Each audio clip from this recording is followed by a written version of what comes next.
Welcome to the Clinical Cafe Conversation. I'm Bob Martin.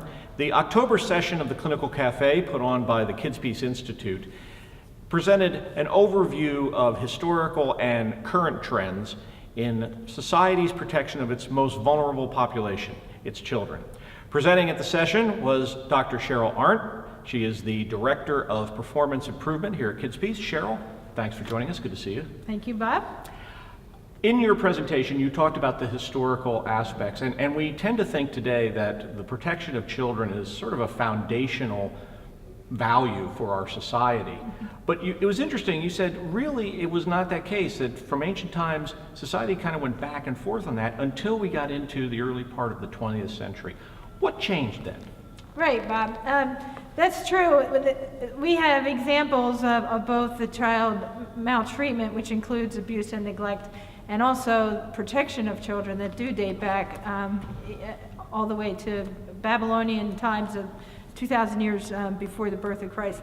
So what changed in the mid-20th century is a researcher by the name of Harry Kempe published an article called Battered Child Syndrome.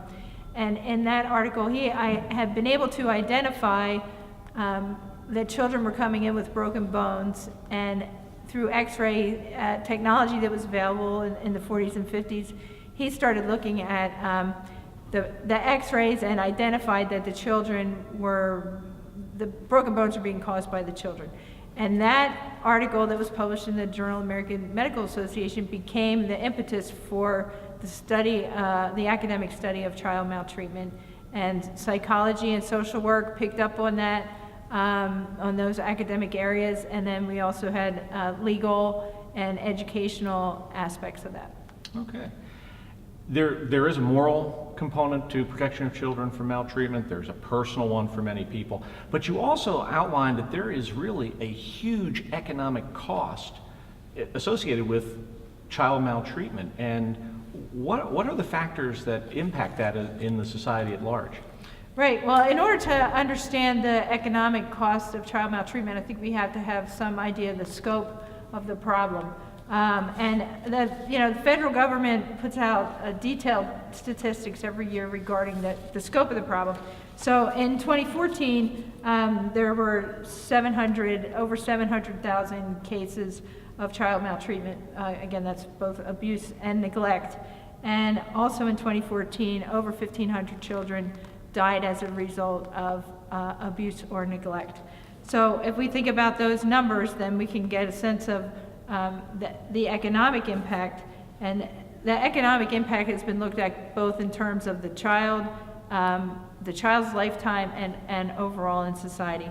And the estimated cost in 2010 for each victim's lifetime cost is over $200,000. And then the lifetime economic burden of 1 year of confirmed cases of child maltreatment is $124 billion. And those dollars include direct and indirect costs. They include things like loss of productivity over the lifetime of the child, treatment costs, legal costs, criminal justice system costs, education, special education, health, because we know that when children are abused, it affects them in many different life domains throughout the course of their lifetime. And we should stress you used the B word, billions, right. Not millions, billions of dollars. Right. Current thinking, as you look at analyzing the trends of child maltreatment, employ what you called an ecological model. Can you briefly explain what that word means and how that differs from models that might have been used previously? Right. Well, a lot of us have studied psychology. Anybody who's taken general or introductory or developmental psychology may have learned about stages of development and the kind of things that are expected when a child is 6 months old.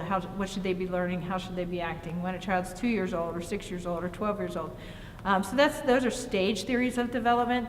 But the ecological theories of development, instead of looking at it that way, what they look at is, so if you can picture concentric circles, so the child's in the center of the circle, and then the influences around that child start with the parents and the extended family, and then it goes to the neighborhood, the schools, and also faith communities, And, and the largest circle outside the child then is the culture. That could be the laws, the things that we teach our parents about what's acceptable or not acceptable in terms of child discipline, the rights of the child, understanding of child versus youth versus adolescent.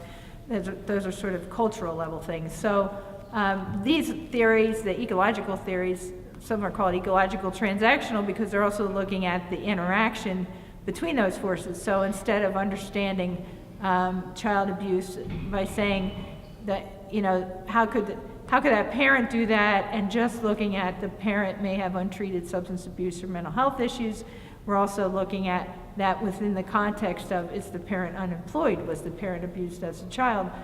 Is there poverty in the neighborhood? And how all those forces interact. In that model, with that interaction, there are things that you call protective factors. Correct. What are those that apply specifically to the protection from maltreatment? Right. There are 6 protective factors that continue to crop up throughout the literature in child maltreatment protection. And those factors are, first one is family functioning and resiliency, and that includes things like the family having a sense of itself as a family, having a family culture, expectations, shared faith, shared belief, well-being of the individual members of the family. Then we have nurturing and attachment. That starts with the birth of the child.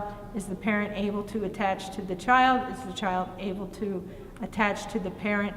Or is there something that gets in the way of that bonding that should be happening from the beginning?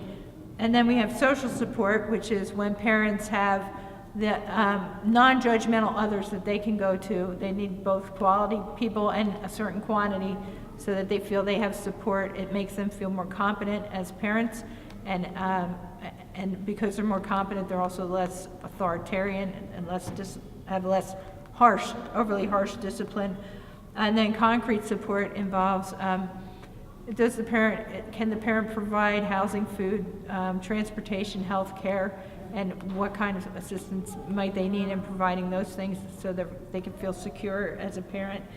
And then we have knowledge of parenting and child development. So an example of that is if you have a 2-year-old child who's throwing a temper tantrum, it's important that a parent understands that that's normal behavior for a 2-year-old, and the parent doesn't take that personally. So if they understand what's expected at different stages of development, then they can be successful in their parenting. And then the last factor is social and emotional competence of the child.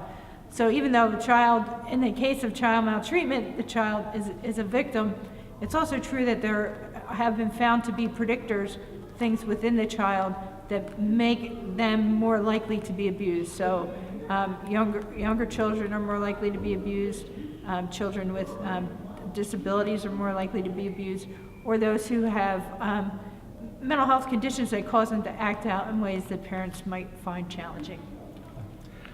Final question. What do you hope the people who heard your presentation today do with the information you've presented?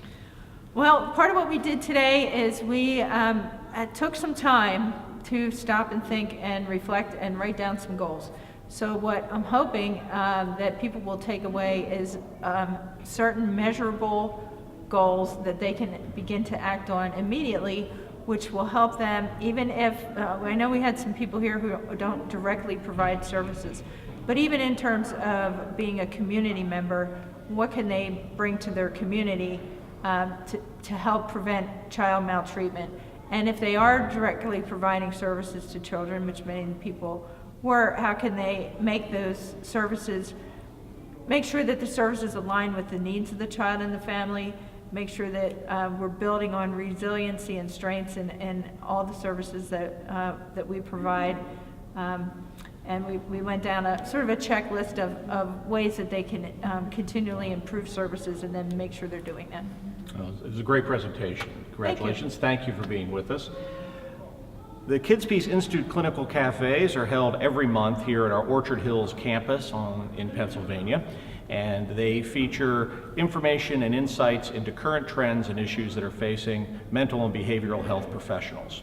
For information about upcoming sessions or about any of our events, please visit our website and our events page at kidspeace.org. Giving hope, help, and healing to children, families, and communities, this is KidsPeace.